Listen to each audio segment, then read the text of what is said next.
there was a moment when the entire universe held its breath.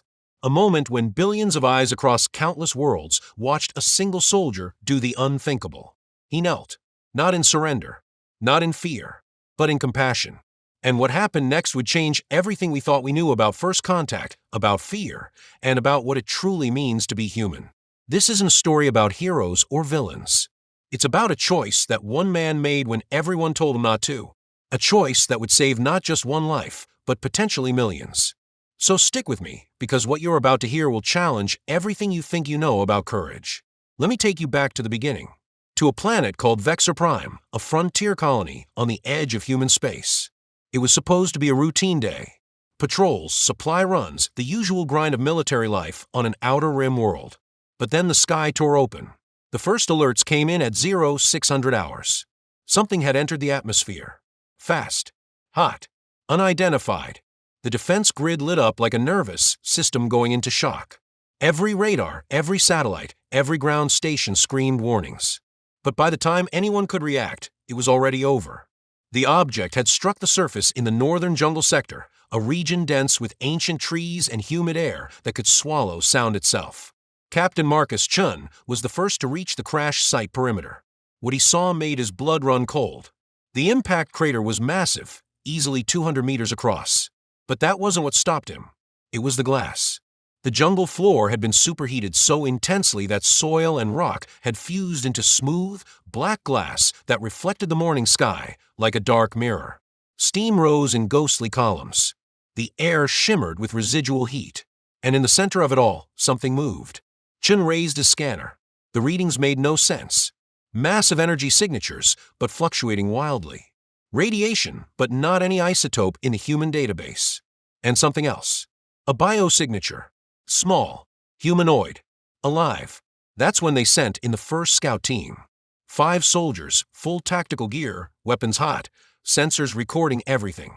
They approached the crater slowly, maintaining formation, calling out standard first contact protocols. We come in peace. We mean no harm. Identify yourself. For 30 seconds, nothing happened. The figure in the crater remained still.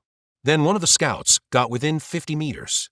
What happened next became the most watched footage in human history.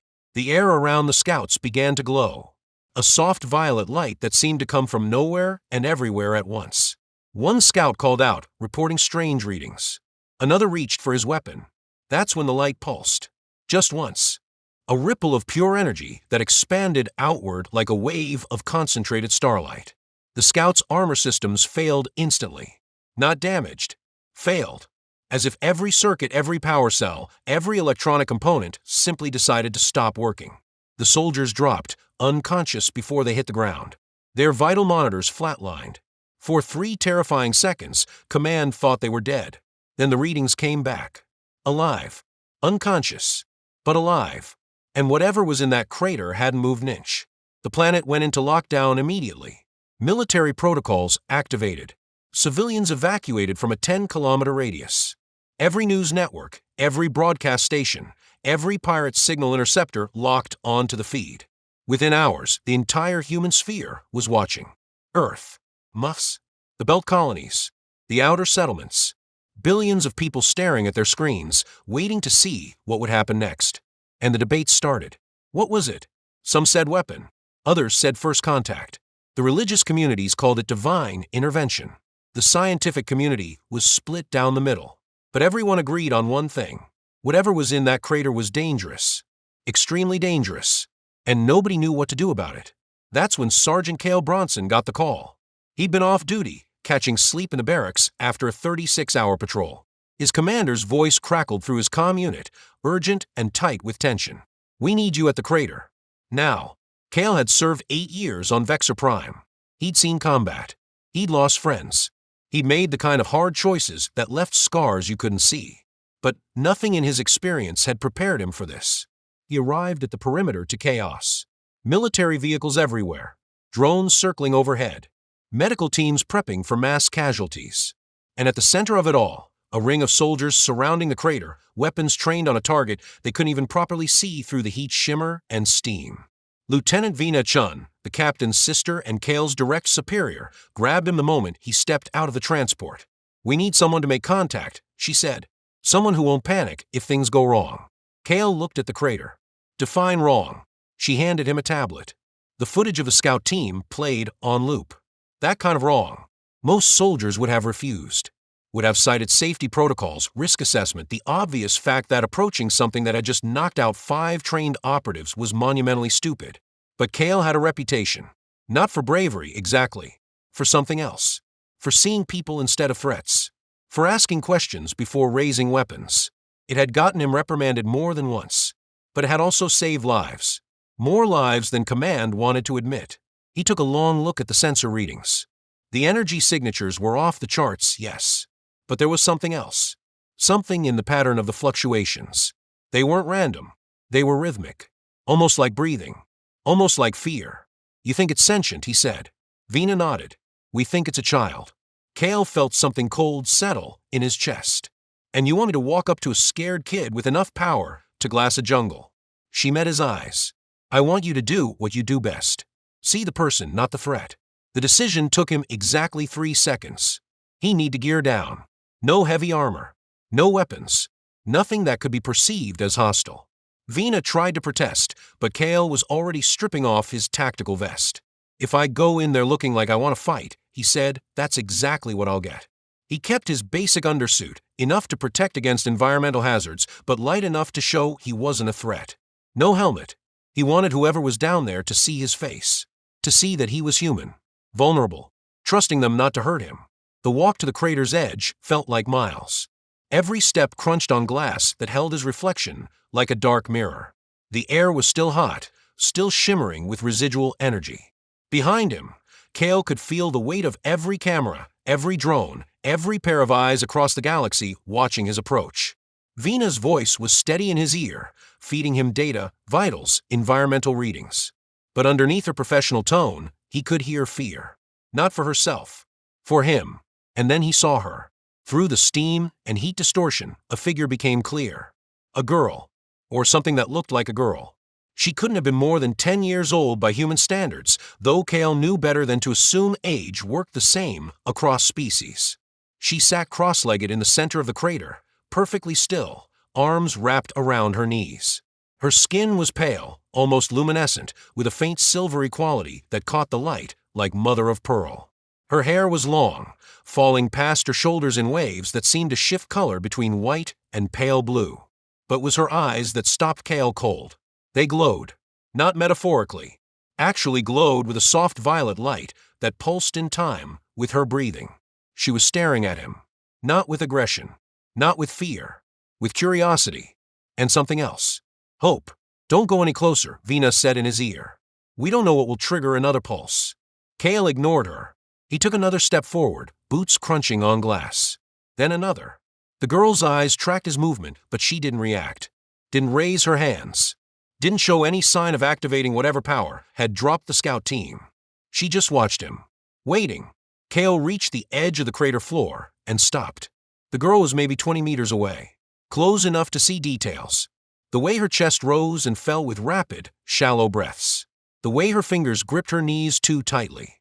The way her whole body trembled despite the heat. He'd seen that posture before. In civilians during firefights. In refugees fleeing war zones. In anyone who'd been pushed past their limit and didn't know what to do anymore. This wasn't a weapon. This wasn't a threat. This was a terrified child trying not to break. He made a decision. Slowly, carefully, Kale lowered himself to one knee. Not kneeling in submission. Kneeling to put himself at her eye level. To make himself smaller. Less threatening. The gesture was instinctive, drawn from years of dealing with traumatized civilians. But the impact was seismic. Across the planet, across the solar system, across every feed in human space, people watched a soldier kneel before an alien child. Not in defeat. In empathy. Veena's voice was sharp in his ear. What are you doing? Making contact, Kale said quietly. On her terms, not mine. The girl's eyes widened slightly. The violet glow intensified for a moment, then dimmed. She tilted her head, studying him with an expression that was almost painfully human. Confusion mixed with desperate hope. Like someone who'd been lost in the dark for so long they'd forgotten what light looked like. Kale spoke, keeping his voice soft and steady. My name is Kale. I'm not here to hurt you. The words felt inadequate, but they were all he had. The girl didn't respond immediately. The silence stretched between them, filled only with the hiss of steam and the distant hum of drones overhead. Then, so quietly he almost missed it, she spoke. Her voice was clear and precise, with an accent that sounded like wind chimes and distant thunder. "Why do you kneel?" The question caught him off guard. Most people would have asked who he was, what he wanted, why he was there. But she asked why he knelt. "Because," Kale said slowly, "you look like you need someone who doesn't tower over you." Another pause. Then the girl's expression shifted. Not quite a smile, but something close. Something that suggested she understood what he was trying to do, and appreciated it. She unfolded slightly, lowering her arms from her knees. The movement was careful, controlled, like someone handling something fragile. "I'm not supposed to be touched," she said. Her voice carried a weight of sadness that made Kale's chest ache. "They told me I'm dangerous." He nodded slowly. "I've been called dangerous too." "Doesn't make it true." Her eyes searched his face, looking for something. Deception maybe, or judgment. But Kale kept his expression open, honest. He'd learned a long time ago that you couldn't lie to someone who'd been hurt. They could spot insincerity like blood in water. The air shimmered. Kale felt it before his sensors registered it. A pulse of energy, subtle but unmistakable, rippling outward from the girl, like a wave. His suit's alarms chirped softly. Vina's voice barked in his ear, urgent and afraid. "Kale, your vitals are spiking. Energy readings climbing. Do you feel anything? Pain? Disorientation?" Kale took a breath, assessing. His skin felt warm. Not burning. Just warm, like standing in sunlight on a summer day. "No," he said quietly. "Just heat. Like standing near a fire." The girl was watching him intensely, waiting to see if he would run. If he would react with fear, like everyone else. But Kale stayed where he was, kneeling on the hot glass, meeting her eyes steadily. "They left me," she said suddenly. The words tumbled out like she'd been holding them in for too long. "My people. When I fell, they called me unstable. Said I was too dangerous. Said I couldn't control it." Kale felt anger flash through him. Not at her. At whoever had abandoned a child because they were afraid. "Who left you?" he asked gently. The girl's eyes dimmed slightly. "My kind. The council. They were supposed to protect me. Teach me. But when my powers manifested, when I couldn't control them, they sealed me in a pod and sent me away." She looked around the crater, at the scorched glass and twisted metal debris. "I tried to stop it when I crashed. Tried to contain the energy. But I was so scared. I just wanted it to stop." Kale understood then. The destroyed scout team. The knocked out soldiers. It hadn't been an attack. It had been a panic response. A child's fear manifesting as raw power. He looked at the girl with new eyes, seeing past the glowing eyes and strange skin to the frightened kid underneath. "You're not the first person to lose control when scared," he said. "Doesn't mean you deserve to be alone." Another pulse echoed through the crater.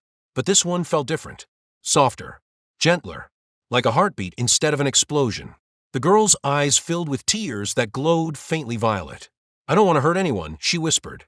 "I tried so hard not to hurt them." Behind Kale, every sensor in the military perimeter registered the shift. Energy readings that had been spiking and fluctuating began to stabilize. Radiation levels dropped. Atmospheric pressure normalized.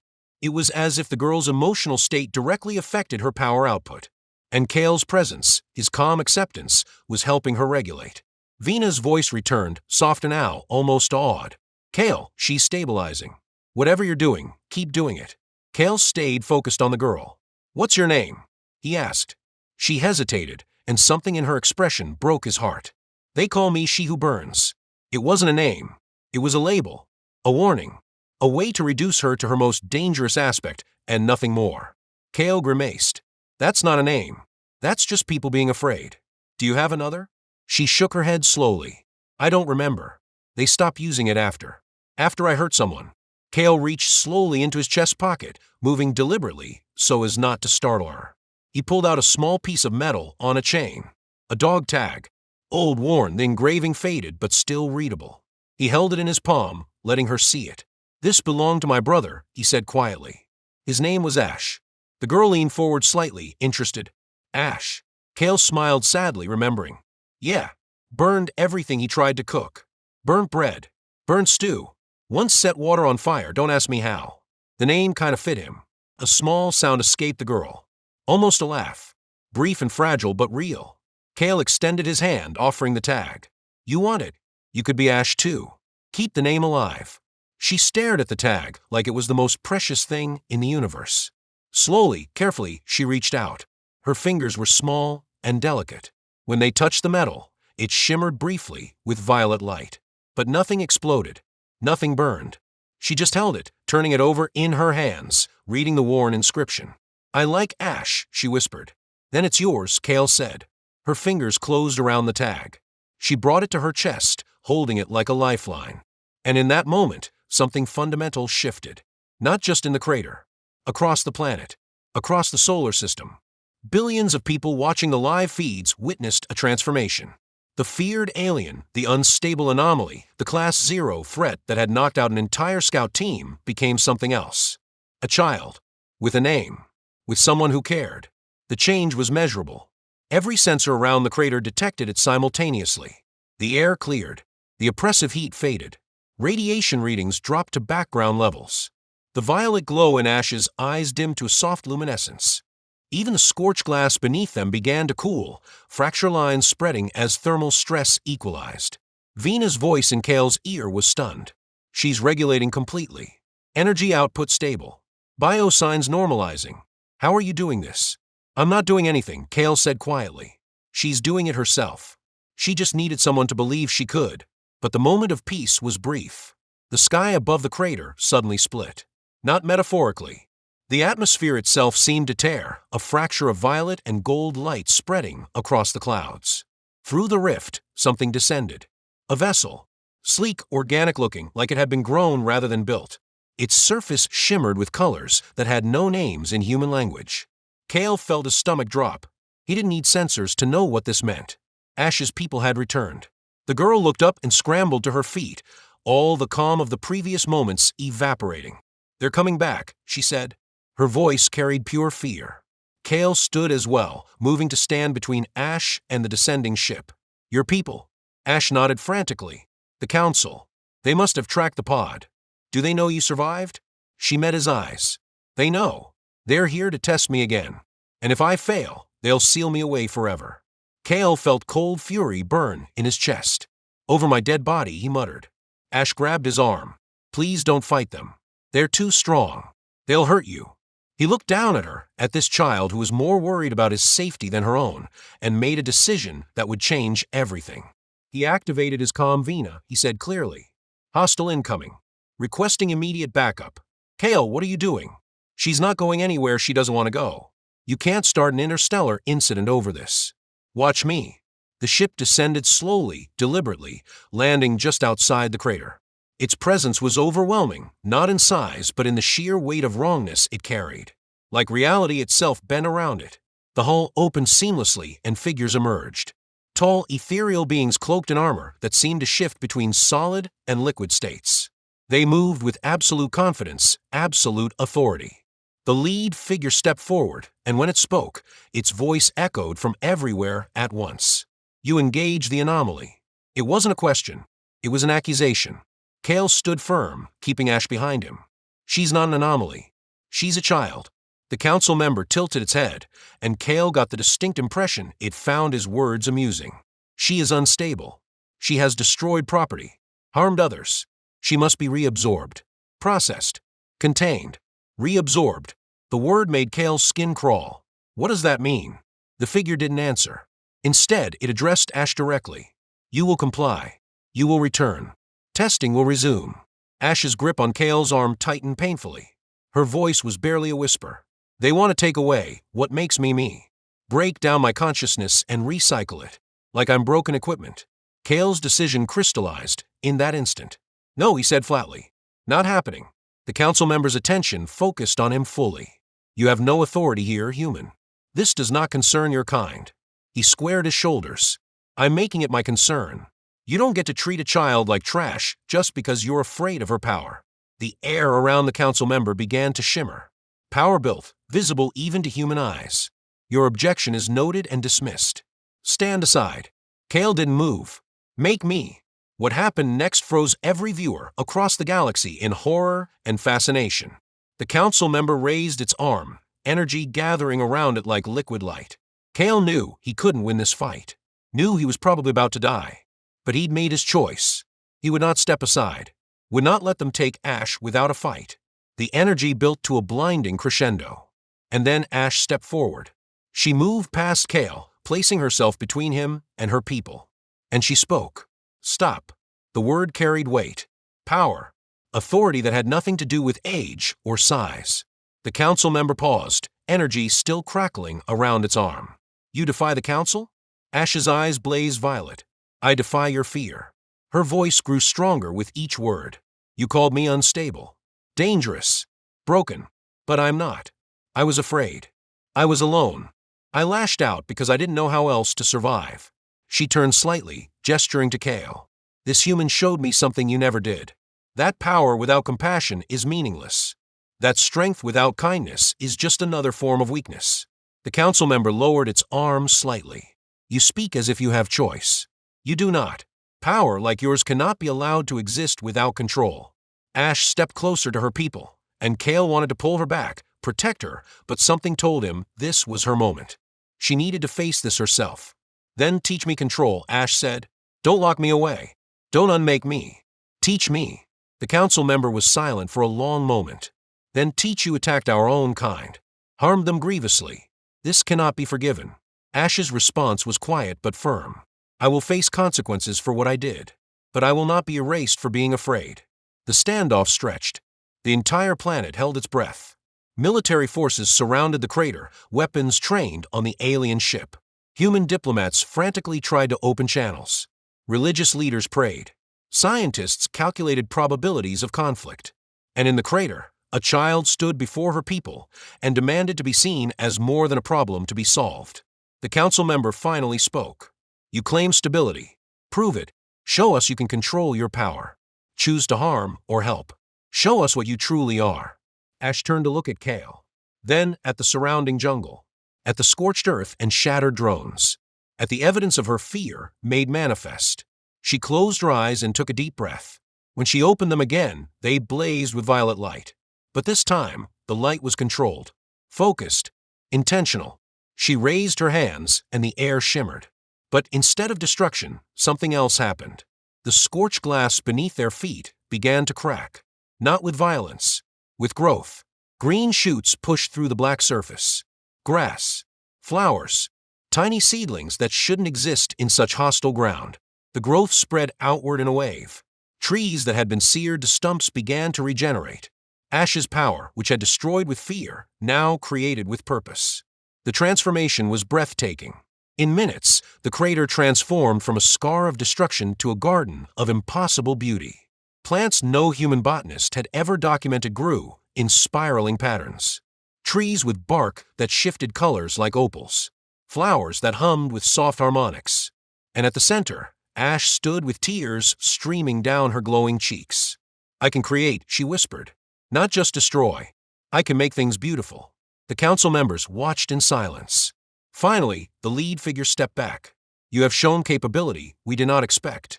The testing will be suspended. You will be permitted to remain under observation. But Ash shook her head. No more observation. No more tests. I choose my own path now. The council members' posture shifted. That is not how our kind operate. We are collective. Individual choice is antithetical to our purpose. Then maybe your purpose needs to change, Kale said quietly. He stepped up beside Ash, placing a gentle hand on her shoulder. She's showing you a better way. One where power and choice coexist.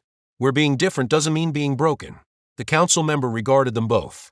Then slowly, almost imperceptibly, it inclined its head. A gesture of acknowledgement, if not agreement. You will be monitored, it said to Ash. But from distance. If you prove stability continues, if you demonstrate control, the council will reconsider your status. Ash lifted her chin. I'll prove it. Not because I have to. Because I want to show you what I can become when I'm not afraid. The council members retreated to their ship. The vessel lifted silently, the tear in the sky closing behind it as they ascended.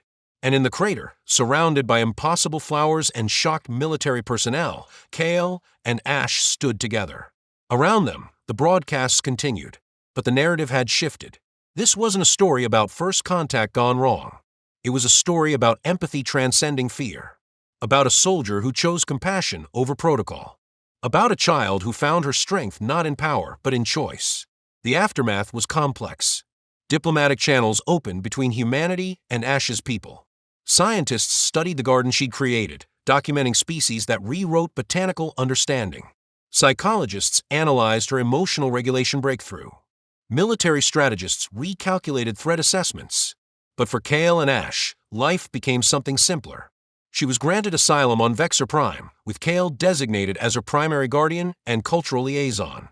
It was unprecedented, controversial, but it worked. Ash learned, not just about controlling her power, but about being a person. She discovered she liked music, especially the complex rhythms of human jazz. She found she had a talent for mathematics that astounded quantum physicists. She learned to laugh, really laugh, at Kale's terrible jokes. And slowly, carefully, she built relationships with other humans. Children her apparent age who saw past the glowing eyes to the girl who just wanted friends. Adults who treated her with respect instead of fear. A community that grew around her not despite her differences, but celebrating them. Kale adjusted too. His role shifted from soldier to guardian to something he never expected to be, a father figure. He taught Ash about human customs, about why we shake hands, about the cultural significance of shared meals. He explained human emotions, helping her understand the nuances between frustration and anger, between sadness and grief. He introduced her to cinema, to literature, to all the messy, beautiful complexity of human culture. And in return, she taught him about her people, about their philosophy of collective consciousness, about their art forms that existed in dimensions humans couldn't perceive, about her world, lost to her now, but alive in her memories. Months passed, then a year. The garden Ash had created became a pilgrimage site. People traveled across human space to see the place where everything changed, where a soldier knelt and a child chose peace. Xenobotanists established research stations to study the unique ecosystem. Artists came to paint the impossible flowers. Poets wrote verses about trees with opal bark. And at the center of it all, Ash continued to grow. Not just in power, but in confidence, in self-understanding, in her ability to exist in the space between two worlds, belonging fully to neither, but enriched by both. The council maintained their distant observation. Monthly check-ins conducted through remote communication. Ash demonstrated her control repeatedly, her ability to regulate her power even under stress. But more importantly, she demonstrated growth. Emotional maturity. The capacity for empathy that her people had thought impossible for one so young. She became a bridge between species, proof that understanding could overcome fear. That difference could be strength rather than liability. But wasn't always easy. Ash had nightmares. Moments when the trauma of abandonment surfaced, when old fears clawed their way up from where she'd buried them. Nights when her power would flare in her sleep, causing flowers to bloom in her bedroom or lights to flicker throughout the building. Kale learned to recognize the signs. Learned to sit with her through the panic attacks, offering quiet presence instead of empty reassurances. Teaching her that healing wasn't linear, that setbacks were normal, that struggling didn't mean failing. There were political complications too. Factions within human government argued about the precedent they were setting. Some wanted Ash studied more extensively, her biology analyzed, her power quantified and cataloged. Others saw her as a potential weapon, a strategic asset in humanity's expansion across the stars. Kale fought these efforts constantly, using every connection, every favor, every bit of political capital he'd accumulated. He became her fierce advocate, her shield against those who would reduce her to utility. And slowly, painfully, policy changed. Not because of grand speeches or political maneuvering, but because people saw Ash as a person. Because her existence challenged their preconceptions. Because it's hard to fear someone whose favorite thing is jazz music and terrible puns. 2 years after the crater incident, something remarkable happened. Ash received a communication from the council. Not a monitoring check-in. A formal message. They wanted her to speak before their assembly. To share her experience. To help them understand how she'd achieved what their centuries of collective wisdom had deemed impossible. Individual growth within a collective consciousness framework. It was unprecedented. A child addressing the highest governing body of her species. Ash was terrified. What if I mess up? She asked Kale the night before her scheduled appearance. What if I can't explain it right? Kale smiled. You don't have to be perfect. You just have to be honest. Tell them what you told me. That you're not broken. That different doesn't mean damaged. That maybe their way isn't the only way. The address was broadcast across both human and alien networks. Billions watched as Ash stood before the shimmering forms of the council, small and young and impossibly brave. She spoke for an hour, her words alternating between her native language and human standard. She talked about fear and loneliness, about the moment she thought she would die, abandoned and afraid, in a crater of her own making, about the human who knelt instead of threatened, who saw her instead of her power. And she challenged her people, gently but firmly. She asked them to consider that perhaps their fear of individuality was itself a limitation, that collective strength didn't require individual erasure, that they could be united without being uniform. The response was mixed. Some council members dismissed her words as youthful idealism. Others were intrigued. A few were openly moved. But the seed was planted. Discussions began among Ash's people. Philosophical debates that hadn't occurred in generations. About the nature of consciousness. About the value of individual experience. About whether their rejection of difference made them stronger or just more rigid. The outcome wouldn't be decided quickly. Cultural change among a species that measured time in centuries wouldn't happen overnight. But it had begun, and Ash had sparked it. Life settled into a new rhythm. Ash continued her education, studying both human and alien sciences. She developed a particular interest in xenopsychology, wanting to understand how different species processed emotion and consciousness. Kale watched her grow with a mixture of pride and bittersweet awareness. She wouldn't need him forever. Eventually, she would find her own path, her own place in the universe. And that was as it should be. But for now, they had this. Quiet evenings in their habitat, Ash working through calculus problems while Kale caught up on reports. Weekends exploring the regenerated jungle around the crater, cataloging new species that Ash's power had inadvertently created. Movie nights where they introduced each other to their respective cultures' entertainment, laughing at the absurd and crying at the profound. The media attention never fully died down. Ash and Kale became symbols of hope for optimists, of dangerous precedent for conservatives, of humanity's capacity for compassion for some, of naivety for others. But they learned to live with it, to accept that their story had meaning beyond themselves, that the moment in the crater had changed something fundamental in how species viewed each other. Documentary makers requested interviews. Authors wrote books analyzing the sociological implications. Children dressed as Ash for Halloween, glowing eyes painted on, dog tags around their necks. It was surreal and overwhelming and occasionally exhausting. But it also reminded them that actions mattered. That choosing empathy over fear had ripple effects they couldn't predict or control. On the 3rd anniversary of the crater incident, Vexor Prime held a ceremony. The site had been designated a historic landmark. A monument erected, not grand or imposing, just a simple marker. A sculpture of a kneeling figure and standing child, cast in metal that caught the light. The inscription read, "Where fear ended and understanding began." Ash stood before it with Kale, surrounded by dignitaries, diplomats, military personnel, and civilians who'd come to witness the unveiling. Speeches were made, proclamations read. But the moment that mattered came after, when the crowds had dispersed and it was just the two of them. Ash reached up and took off the dog tag she always wore. She looked at it, at her brother's name worn smooth by years of her touch. Then she carefully placed it at the base of the monument. Kale started to protest, but she shook her head. "He helped me become who I am," she said quietly. "But I don't need to carry him anymore to remember what he gave me. A name, a identity, a reminder that I matter." She smiled up at Kale. "I know that now. On my own." Kale felt his throat tighten. "When did you get so wise?" She laughed. "I had a good teacher." They stood together in the garden she'd created, surrounded by impossible beauty born from impossible circumstances. And Kale realized something profound. He'd walked into that crater 3 years ago, expecting to face a threat, maybe to die. Instead, he'd found family, purpose, a reason to believe that the universe, for all its darkness and danger, still held moments of grace. That sometimes the most powerful thing you could do was kneel, was choose vulnerability over strength, was see a person where others saw only danger. The years continued. Ash grew, not just in age but in purpose. She became a full ambassador, officially recognized by both human and alien governments. She traveled, speaking at universities, at peace conferences, at gatherings of young people who saw in her a symbol of possibility. She never forgot where she came from. The fear, the loneliness, the moment she thought she would die unloved and unmourned.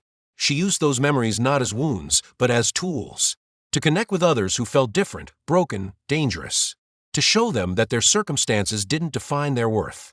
Kale's role changed too. He retired from active military service, but stayed on as Ash's guardian and advisor. He wrote a book about their experience, not sensationalizing it, but telling it honestly. The fear he'd felt, the doubts, the moments he'd almost turned back, the decision to kneel not as strategy, but as instinct. The book became required reading in first contact training programs. Proof that protocol mattered less than humanity. That the most important tool in any encounter wasn't technology or weapons. It was empathy. And slowly across the galaxy, things changed. Other species reached out to humanity, citing Ash and Kale's story as inspiration. Trade agreements were signed. Cultural exchanges established. Joint scientific endeavors launched. It wasn't utopia. There were still conflicts, misunderstandings, moments of tension and fear. But there was also hope. A shared belief that different species could coexist, could learn from each other, could build something better than what they had alone. Ash's people underwent their own transformation. The debates she'd sparked about individuality versus collective consciousness continued.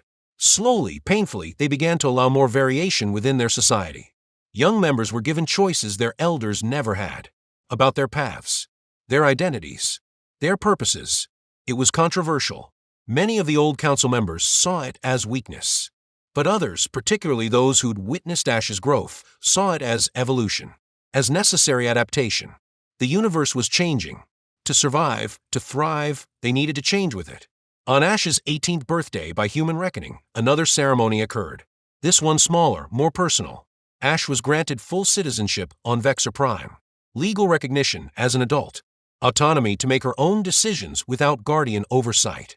It was bittersweet for Kale.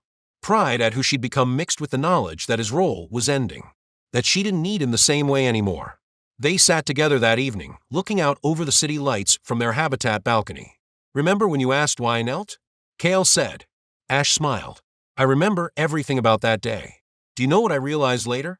That kneeling wasn't about making myself smaller. It was about seeing you clearly, without the fear and assumptions getting in the way. Ash was quiet for a moment.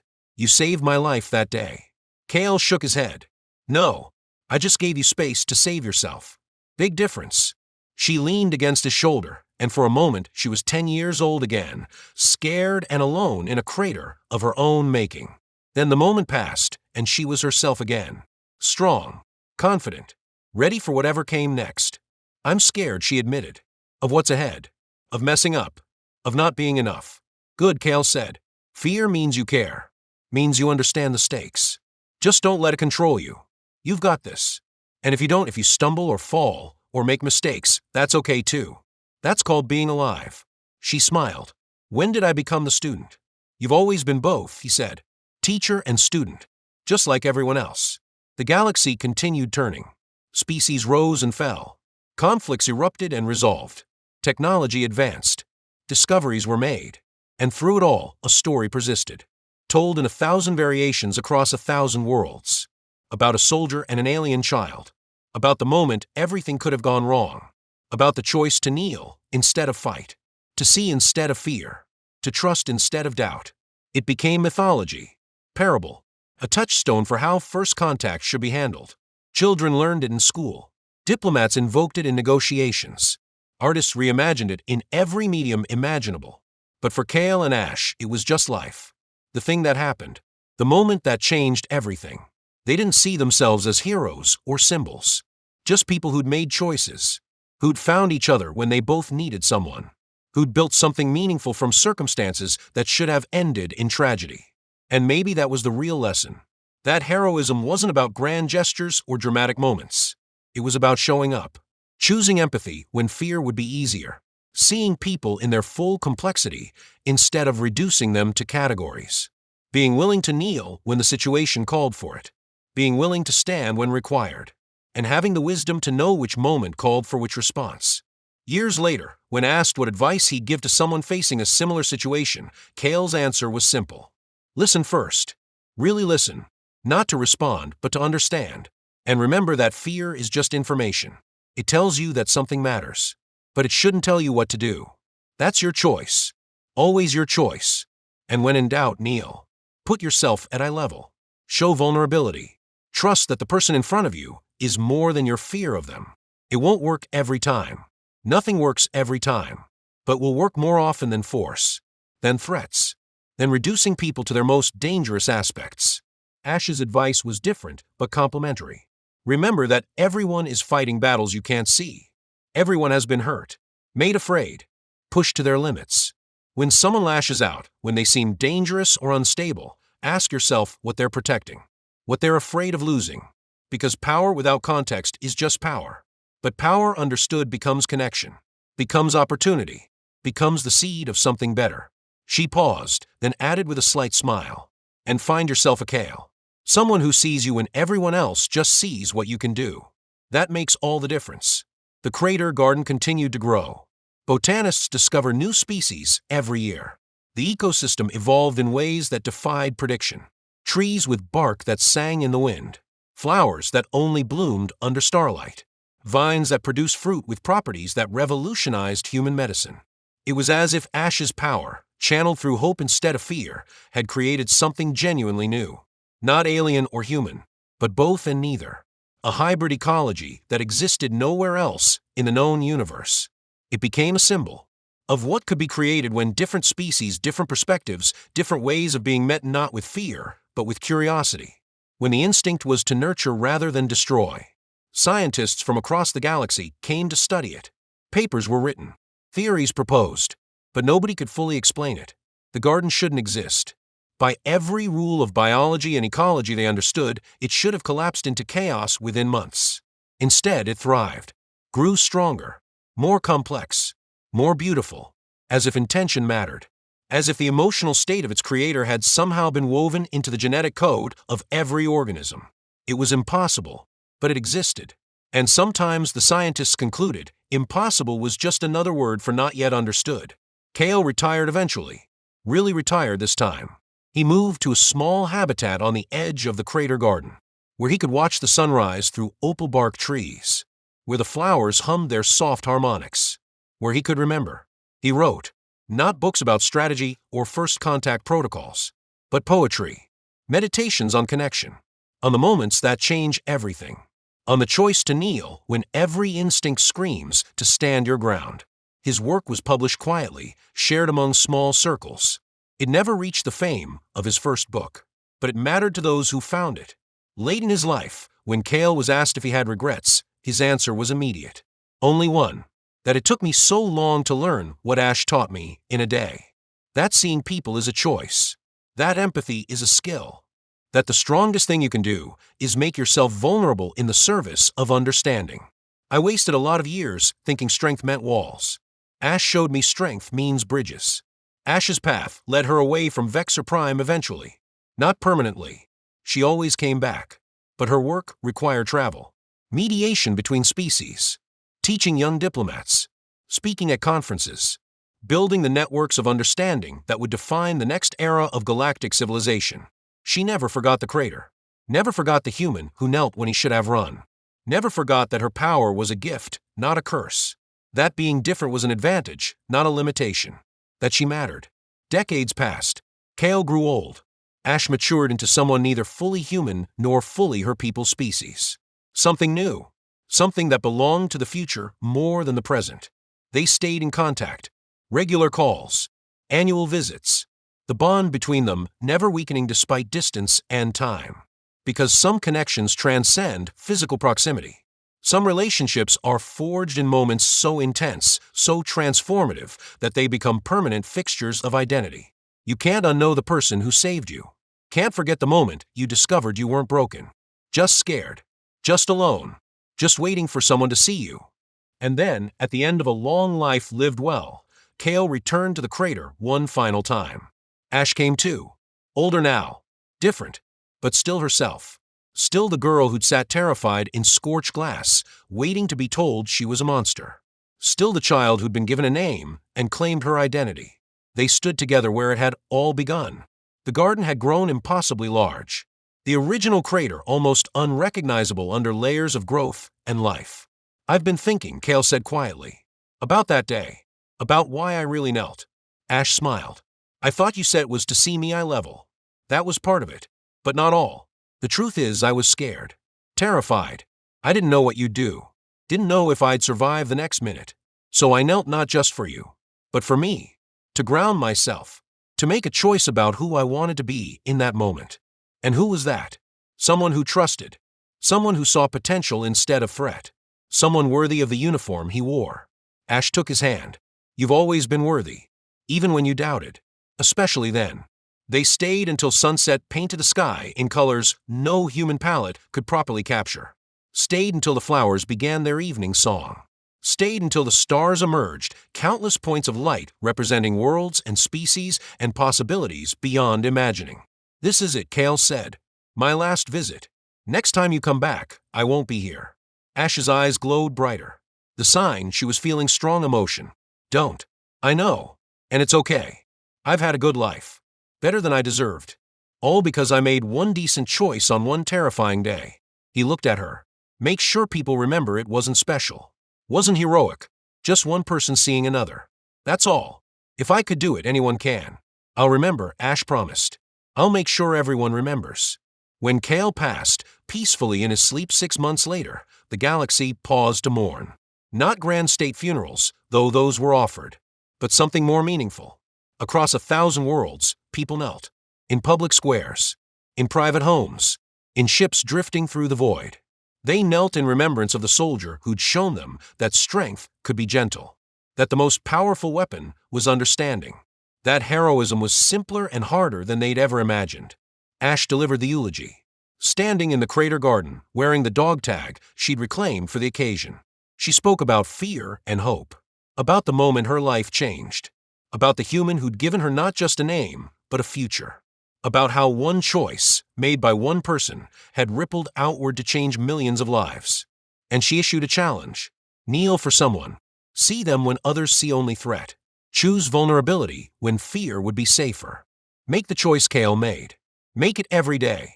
In small ways and large. Because that's how we change things. Not with grand gestures or bold proclamations. But with millions of small acts of empathy. Of seeing. Of choosing to kneel. The crater garden bloomed brighter that day. New species emerging overnight. Flowers that glowed with bioluminescence. Trees that wept sap like tears. As if the garden itself mourned. As if Ash's grief had manifested in the ecosystem she'd created. Scientists studied the phenomenon. Wrote papers about emotional resonance in genetically complex environments. But Ash knew the truth. The garden mourned because she mourned. Because Kale had touched it too. His choice to kneel had shaped not just her life, but the very DNA of every organism that grew from her power. He was part of it now. Permanently. Woven into the genetic structure of an impossible ecosystem. A living memorial more meaningful than any statue. Years passed again. Ash continued her work. But she made sure to return to Vexor Prime regularly. To walk the garden. To remember.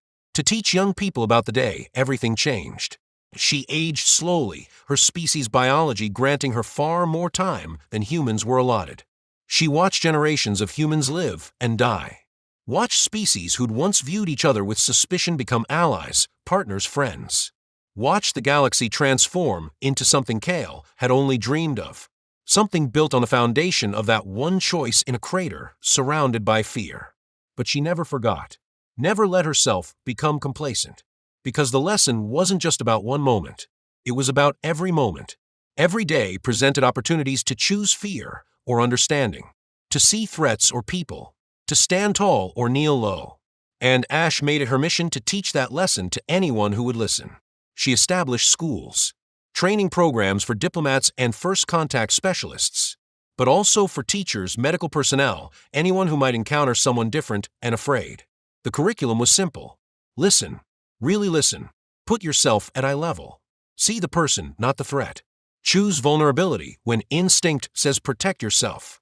Trust that empathy is stronger than fear. Generations later, when the story of the crater had passed into legend, when most people knew it only as myth or parable, Ash still told it. Still spoke Kale's name.